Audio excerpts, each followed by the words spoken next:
Here's a question, serious question. Guys in the room, pillow fluffing, right? Do you do the V or not? Yes. Because your significant other makes you. I'm well trained. It's true. All right, quick poll. Show of hands. Who here, good answer, who here, show of hands, do not like my jacket? Okay, I love it. Thank you so much. My wife hates it. Hates it. All right, I'm excited here. We're counting down. Question. Couple things. First off, my name is Darryl Praill. I'm the Chief Marketing Officer at VanillaSoft. We're a sales engagement vendor. I've carried a bag. My VP of sales likes to joke that when numbers aren't going well, he's going to bring me back in and put me in. That's a mistake. My first job was selling photocopiers door to door. I hated it. But man, do you learn. It's something. Next question. I want to know something here. Anybody want a bag, a knapsack full of trinkets, branded batteries, headphones, cups, coffee, everything? You guys want that? Yeah? Okay, we have one. Scott, you want to model that for us? We have this wonderful bag full of cool tchotchkes in here. Cost me a ton of money for my marketing budget. At the end, I'm going to ask a question. The first one to give me the answer gets this bag. That's my incentive to you to pay attention. Next up, everybody here. Who here has a fully functioning sales team organization and are just here to win the chance at the bag? That's you're all laughing. I know. All right. So what we're going to talk about today is that moment, that aha moment, when you suddenly realize, you finally go, holy shit, our frickin' sales process is broken and it's painful as hell, and what the hell am I going to say to the powers that be? I went through that. My colleague, Scott Amerson, is in the front row here. He went through that with me. I blame him personally, always blame the head of sales. The process was very personal, and we're going to share kind of the story here. We're going to tell you what we did, how we went through this, and the whole intention is that you guys can kind of relate to the pain we went through, and that's it. And we'll open it up to Q&A. So, some self-reflection, okay? You kind of sit back and you say, when you have that moment, you go, holy shit, my sales process is broken. What do? You reflect. This is what we did. What we knew were a few things. We knew that marketing was tied to the hip with sales. Scott and I get along very well. We talk all the time. We don't always talk with respect to each other, but we always love each other, and we know we've got each other's back because he and I live and die together. It's not just sales or marketing. We are the revenue people. So we knew we were together. We knew we had a defined definition that we agreed to on what an MQL was. A marketing qualified lead, what I gave to him to follow up on. If it wasn't that, he shouldn't get it and his team should not follow up on it. We knew we had a service level agreement on when, if I gave him a lead, when would he follow up on it? How long would it take? How many times would he do it? We had that nailed. We knew our ideal customer profile. We knew who we were targeting, the personas. We knew the marketing tactics and campaigns like these events here to use to hit those personas based on that ICP. We have a very candid, blunt, we've had some conversations that are painful, but we always come back because we know we're just trying to do our job.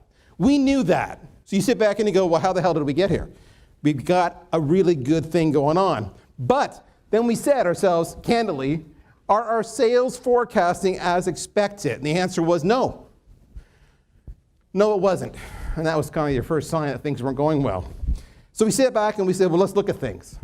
We're missing our targets. Okay, we're missing our targets. That means my bonus is gone. That sucks. Well, are the targets valid? Do we have enough inbound lead flow to feed the machine? Do we have the tools and the playbook required to actually follow up on those leads? Do we have the right tech stack? Are our new reps equipped? Well, let me give you some answers here. Are the targets valid? We didn't know. Do we have sufficient MQL flow? Holy mother of Jesus, we had leads coming in like you wouldn't believe. It's a hot category we're in. We're visible everywhere in social. We're hitting way above our weight. It's a good story. We had lots of leads. We got kick-ass tools. We got a great stack. We got conversational analytics. We've got obviously sales engagement. We've got everything that you could ever ask for to monitor your situation. So we were doing well there. Were the reps equipped to hit their numbers? That's a good question. I would contend they probably weren't. We probably weren't doing a good job on that. So maybe that's a sales enablement issue. But the reps were also trying to boil the ocean, as I like to say, by calling every single lead. I would just shove them, and every single one of you would get a call from them. And maybe every single one of you shouldn't. Just because you're here, you may not be my ICP, right? You may not be the right persona. But they were doing it because they were hungry. And who's going to fault them for doing that? So then we said, okay, are our conversion rates where they should be? And I can tell you this, they weren't. Not even close. Not what you'd expect. Well, are those rates valid? You got to be self-aware, right? You got to ask yourself these questions. These are what you paid for to do. Are the sales reps following a defined process? Well, we thought they were. But was that process right? We didn't know. Are the reps being coached and educated? We were good at this. We knew that. But is it the right coaching and the right education? Because you can do something a lot and do it well and still be doing it wrong. Are the reps hitting their activity numbers? Well, yeah, mostly. They were good, aggressive activity numbers. But again, those of you in sales know that activity doesn't necessarily equate to deals. So that's an interesting situation. Are the reps making enough outreach attempts per lead? This is interesting. I'm a sales engagement vendor. My job is to make sure that you hit each of your leads 6, 8, 10, 12, 14, 16 times, no matter how many times you do it. But you know what the problem was we had? We had so many leads coming in that they couldn't keep up. They could hit them like 4 times and then have to bail because more leads are coming in. Well, you can sit back and say, well, that's a situation, maybe you need more people. We're going to get to that. Are the sales reps using all the channels available to them? Well, we'll argue on that. Scott would say they are. I would say they're not. That's a disagreement, and that's okay. I would say they're not on social media as much as they should be. Scott would say they're not you, Darryl. They don't need to do that. So we had to park that. Do they know our value prop? No. Now, Scott would say yes. And he's not wrong. But from my point of view, when I hear them, when I ask them a simple question, why do I need you? Why do I need VanillaSoft? I wasn't thrilled with the answer from every single rep. Some nailed it, others not so much. But why did that even come to be? How is that possible? Okay, we talked about the fact that we have more leads, therefore we couldn't do the cadence. So is it the fact that we just don't have enough reps? Legit question. We didn't. Absolutely did not. But you know what? It was a bitch because we couldn't get them.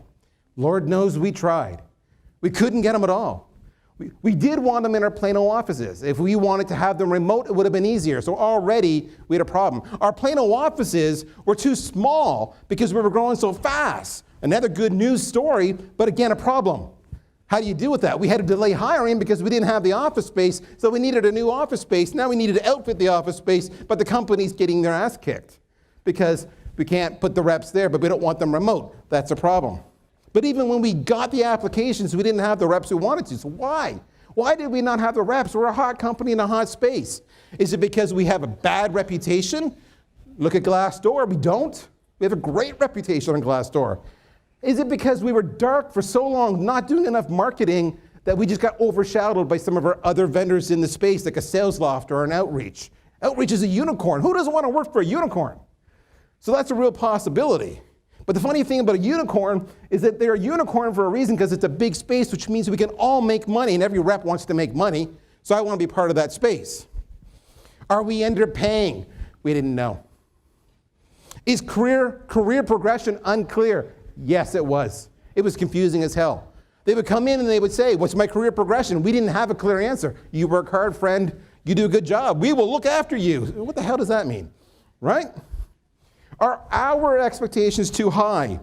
Are we not adequately hyping the opportunity? I think there's a real possibility we weren't hyping it enough, but we kind of thought we were. We thought our brand was on, it should speak for itself. Is the competition simply better at attracting the better reps? That's a possibility. We didn't have these answers, as you can tell. But what did we know? We knew that in the year 2018, our lead flow had quadrupled. Not doubled, not tripled, quadrupled. Again, ICP, in the MQL, everything quadrupled. We were not lacking leads. But our sales did not quadruple. Our sales did not triple. It doesn't matter what our sales did. If we could triple the lead flow and it was all the right leads and our sales process was working, just simple math, extending that trend line, we should have quadrupled sales and we didn't. That's when we knew our sales process was broken. That's a real big issue. But we also knew that leadership was aligned. The politics of the company were minimal. None of these backstabbing games going on, power plays, that's kind of cool. And we knew the category was huge. So we had to sit back and we were being honest with ourselves as we sat around staring at each other, scratching our heads and going, what the hell's going on? And we said, is it marketing's fault? Maybe the leads were quadrupled and maybe they were MQL, but the MQL was shit. It's a real possibility. Is marketing giving them the wrong message? It's possible. Is sales not adequately staffed? We knew that. Is sales not hitting their playbook? We knew that. Does marketing, do I need to be replaced? Does Scott need to be replaced? I put this deck in Scott's eyes, in Scott's hands before we came here today, about a week ago, and I said, I'm going to ask if you needed to be replaced. I'm going to tell everybody in this room. I'm putting myself out there too. This is a real conversation we had with our CEO, with our investors. Are you okay with that? And he's like, dude, this is real life, and if they can learn from what we went through, that's what it's all about. So, what we came to this obvious conclusion, the sales process was broken, but the leadership team was solid. The powers that be that hold my job in their hands decided to retain both Scott and I. We knew that the leads weren't being adequately pursued, so that probably meant we needed to increase the quality of the leads. If I increase the quality of the leads, then he should close more business with his team. That's the theory. He should be able to make 8 touches instead of 4. That's the theory. Fewer leads, higher quality. We were lacking best-in-class hiring practice for sales. We needed to revise the structure. We needed to revise the comp plan. We needed to revise our hiring efforts. We needed a clear path to promotion. And we knew if we didn't do it fast, we were going to be up shit's creek. So how do we compare? When I did a Google on sales process, sales structure broken, this is what they'll tell you. You should be looking at this right now and saying, is this us? Is our forecast accuracy poor? I would contend ours was because of the issues we just talked about. Is pipeline speculative? Are our win rates declining? Are sales cycles getting longer? Is it longer for our sales new hires to ramp up? There's lots of reasons why. You're here for hopefully to figure that out for your own organization or how to optimize your organization. So where do we start? Step A. We said we got to fix this. We said we don't know the answers. I've shared that with you already. We know the questions to ask, but we don't know the answers. So we took a boatload of money that we had sitting in our wonderful bank accounts and we said we're going to drop a lot of money. We're going to drop 6 figures on 2 vendors. Vendor A, I shall not name them. Come up to me afterwards and I'll tell you if you want to know. Their whole purpose was to come and audit and then tell us what to do on our infrastructure, on our hiring, how the team is structured. What's the promotion? How do we recruit them? It's the basics. Their whole thing was to do that. We had them for a fixed term, fixed price, get in, get out in a matter of a couple months. They were going to use their access to industry-proven benchmarks to compare and contrast us. So the audit says, this is how you stack up, but then it says, but this is where you need to be based on where we're at. We needed an arbiter, a third party, an outsider who wasn't us to come in, who's not emotionally invested, to give us that tough medicine. We had to rip off that Band-Aid. We had to know it was going to hurt. Consultant B, different role entirely. Assume that now the person's hired. We needed to make sure they were being coached, they were being trained, that they had the right tools. Not just the reps, the SDR, the AEs, but also Scott. Scott is a leader. Scott needed a second person that he can go to, a trusted advisor, to actually make sure he's doing it right. We can all get better. Scott, myself, if you're not seeing it, you see me on stage here, there's a lot of vulnerability and transparency here, but this is what we had to go through. So what was the team structure we finally came up with? There's lots of structures. InsideSales.com just did a blog this week on sales structures. Look it up. They had like 10 different structures. This is where we settled down. We're a SaaS vendor. And what you'll see is fundamentally, we look at it from an inbound and an outbound. And the biggest thing here is we look at it is a lead coming in a general inquiry? Is it from our non-target verticals? So for example, we're solid. We're like kick-ass in technology, higher ed, insurance, hospitality, healthcare. Those are industries that we're really good in. So if you come in from manufacturing, that is a non-targeted vertical. And that went to your SDR level 1. What's the career path here? If you haven't figured it out yet, you go from an SDR 1 to an SDR 2 to an account executive 1 to an account executive 2 generalist to an account executive 2 specialist. It's simple as that. So if you're a non-target vertical, you're going to go to the SDR 1. If you're in our target vertical, you go to the more talented SDR 2 because that's where we rock and they know our value prop. That's the first thing. Now, where does it go from there? Well, we do a discovery call. If we learn at the SDR 1, the non-targeted vertical, that it's less than 15 seats, they go to our account executive level 1. But if it's more than 15 seats, they go to the account executive level 2. It's a bigger deal. We don't want to blow it. We don't want to blow it.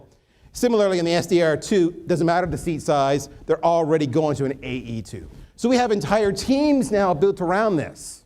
We have an insurance SDR2 goes to an insurance AE2 as an example. So that was the structure. That's what they came up with.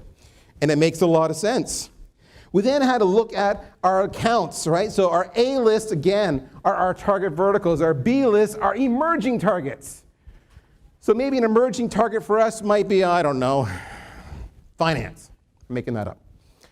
They're not our target, but they're an emerging one. They could be a really good one if we get a few more customers there and really nail it. So they're emerging. C is just general addressable market, and D are time wasters. We had to do that buckets. We didn't have these buckets because what we weren't doing, as you saw, because we're boiling the ocean, was we weren't just vicious about focusing. We had to focus. So our SDRs focused on the A and the B list accounts that will fill my funnel. They're going to collect the data about the B, and eventually we'll make a decision to move some of those into A and some of those out to dead ends. We're not going to refuse a C-list account. If you come to us, we'll check you out, but we're not going to go after them. So that killed all of my general market marketing, gone. My lead volume just dropped. I'm being religious, I'm being focused, all right? And, you know, if you came to me with 1 seat or 2 seats or 4, I'd talk to you. Now I'm not.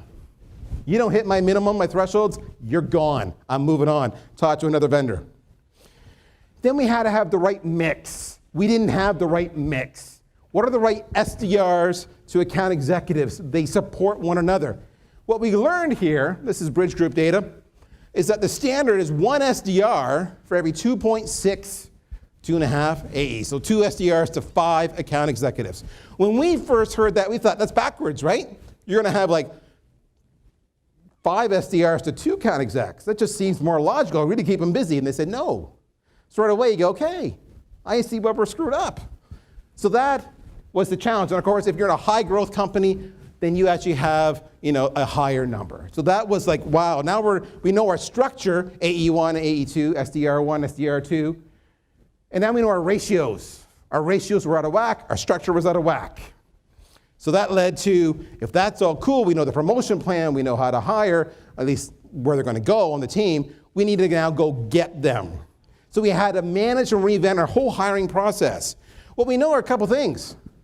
When we managed the hire, we had to know explicitly what was the experience we needed. If you're an SDR 1, you're gonna have 0 to 1 years. Your first job out of school probably, not a shock there.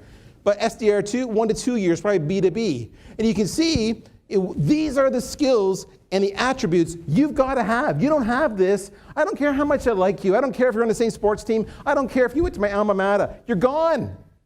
It sucks, but this is the case. We had to be religious. Next was we actually had to manage the growth plan and when are they going to advance? All right, so if you're at a 1, within 6 to 9 months, we know you're going to go to a 2, or you might go to marketing or customer success, or you might go somewhere else. If you're a 2, in 9 to 12 months, you're going to go to an AE1 or AE2. This is a conversation I now have in the hiring process, and I have HR processes in place to manage this.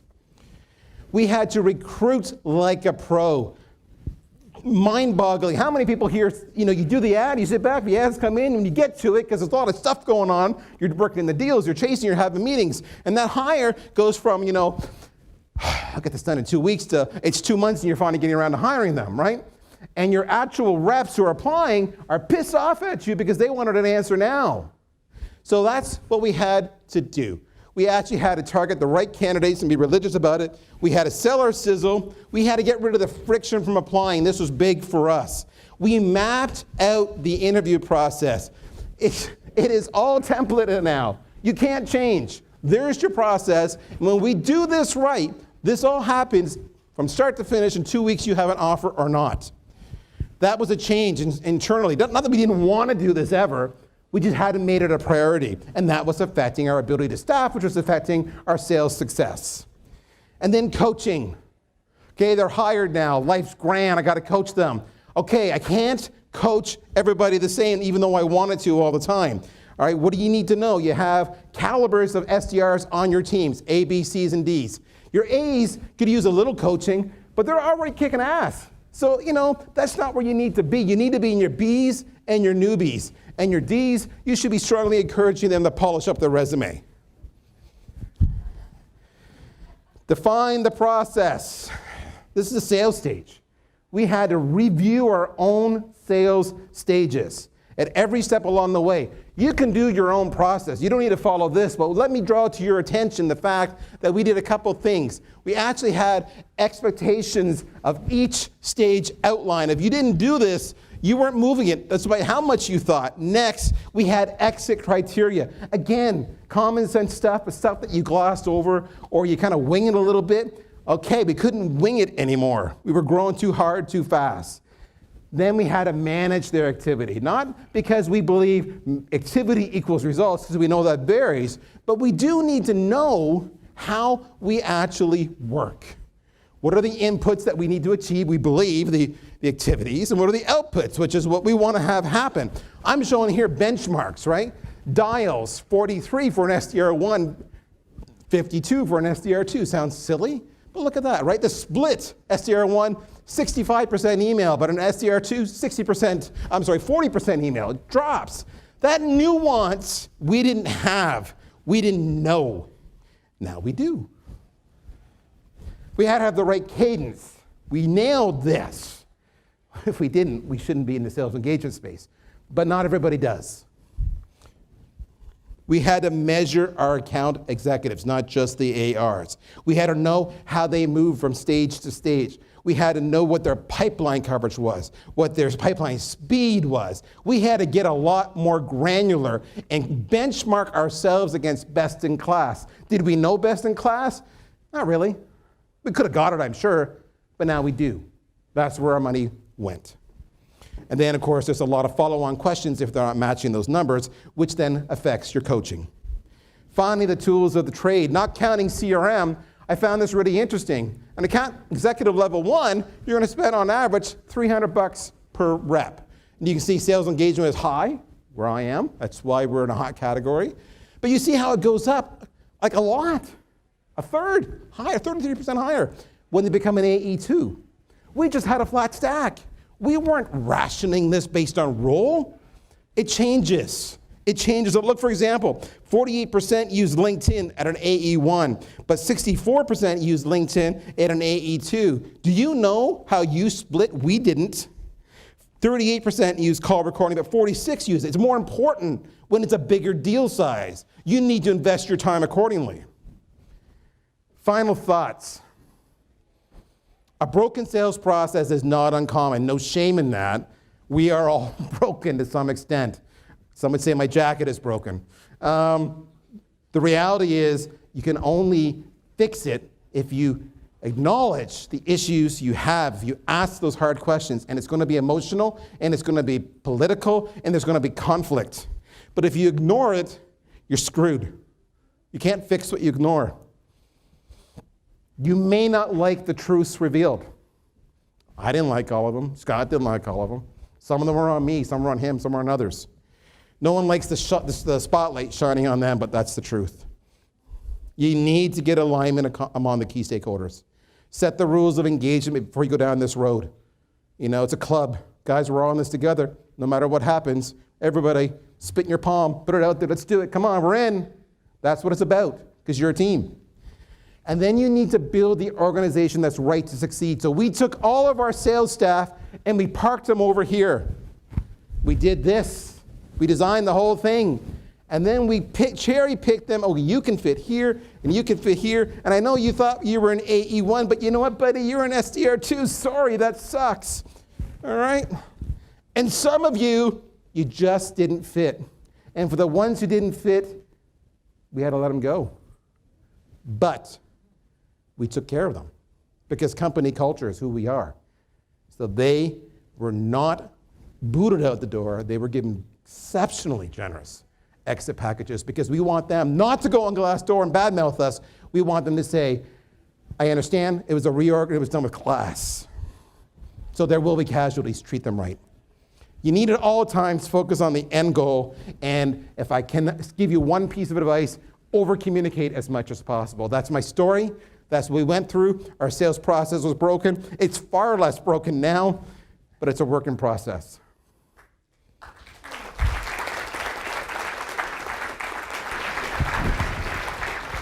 So, before I ask questions, I said the name of my VP of sales. What's his first name? Who said Scott first? Scott, right behind you, that young lady, she gets the backpack. Now, I know the Beastie Awards are next, so I don't want to hold things up, Brian. You tell me. I'm sure there's got to be some questions after here. Oh, I got hands over here already, I'm seeing. Of course, sweet. All right. There's David. How much time do we have? David. Q&A. We'll do a couple. You mind? I can't. Those of you that are standing in the back, come on, grab seats. There's no fear. Come on, sit. We've all been. Okay, and while we're doing this, My boss, so I can steal it first. I'm on LinkedIn. It's right there, because every sales rep knows you should be on LinkedIn. Go there now and send me an invite. If you don't, I'll stalk you. So there we go. Actually, you know what? Really quick, if I can make a suggestion, if you guys have your LinkedIn apps on your phones, pull them up. Click like you're going to add new people and turn on Find Nearby. Yes, that works awesome. If everyone turns that on, then we can all find everyone else, and you can just basically mass add a bunch of people. Pro tip. Don't say that twice. My Find Nearby is on. You should find me, no problem. I'm so sorry. All right, Brian, I know we had a question over here. So I was wondering if your SDR reps are doing software demos. Scott, do you want to jump in on that one? Yes, they are. So the answer is yes, they are. Are they doing it well? Only one, or do you have to get two before you're allowed to demo? SDR2's demo, SDR1's are working on our outbound reach, so they're doing the qualifications, right, for the different resources that we have.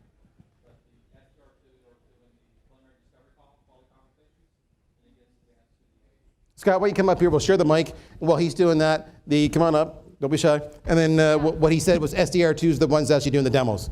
SDR1s, they're the ones doing the discovery calls. Next question. So on your little slide, you said that the SDRs, if you get an account that comes in that's outside of your ICP, Yep. that goes to SDR1. Is that a conversation you have with them when they're hiring that?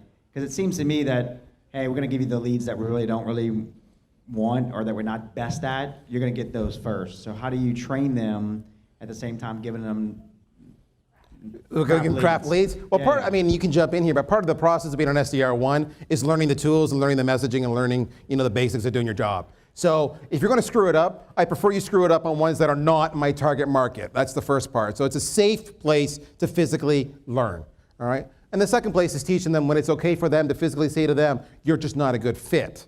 That's an element. But anything you want to add to that? And we're going to protect them from ourselves as well. So it's not the first day we hire you, say, you're an SDR1 working general, or you're an SDR2 with insurance. Unless you really come to us with that skill set, that you have an insurance or higher ed background, then we recruited you for that purpose. But we're not necessarily going to come through and say, you're only going to work on crap leads, you're never going to meet your goal, and I'm going to fire you in 6 months because you didn't hit your quota. Right? We failed them for success in that case. And that was a big part of what we went through with the whole coaching and putting in checks and balances in place about, do we coach our A's or our B's or our C's or our D's, and how much do we coach, and do they have the right tech stack? And how do we onboard them? That was another big part of it, right? Which we've only glossed a lot of it here, but that was a big part of it. Positioning them for success was huge. Any other questions? We'll do one more. If not, One in the back there? wait. No, he's saying we're out of time. I'm getting the hook. Darryl, you suck. That's what I heard. Hey, can you guys do me a big favor and give Darryl a big hand?